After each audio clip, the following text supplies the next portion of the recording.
Oh, Barney, n-ai altceva mai bun de făcut cu timpul tău decât să oameni în halul ăsta? Îmi pare rău, dragă, iartă-mă. Păi, mă bine.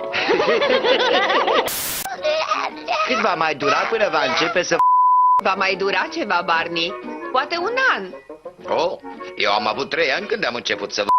Serios? Așa de târziu? Da, mama credea că nu voi niciodată, apoi după 6 luni credea că nu mă mai opresc.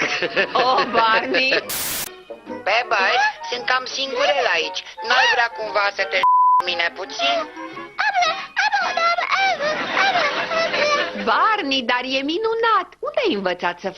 E ușor și tu ai putea să o faci. Nu prea sunt sigură. Dacă mă gândesc bine, nu am prea văzut femeie să mă întreb de ce oare. Păi, poate pentru că nu are voie să-și miște buzele. Și câte femei există care să-și țină închisă.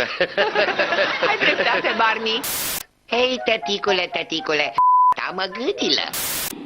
Barney, a leșinat. Se pare că l-am bine de tot.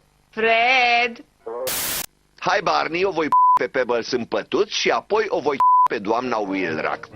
Nu e doamna Wilrack, e fiica ei, Linda. Mama e ocupată azi. O, asta e groaznic, adică chiar am nevoie de ea, e ceva urgent. Oh, voi fi fericită să vă domnule Flintstone. O înlocuiesc pe mama deseori. Da, dar parcă am tinerică. Dar nu sunt tinerică deloc. Am 16 ani.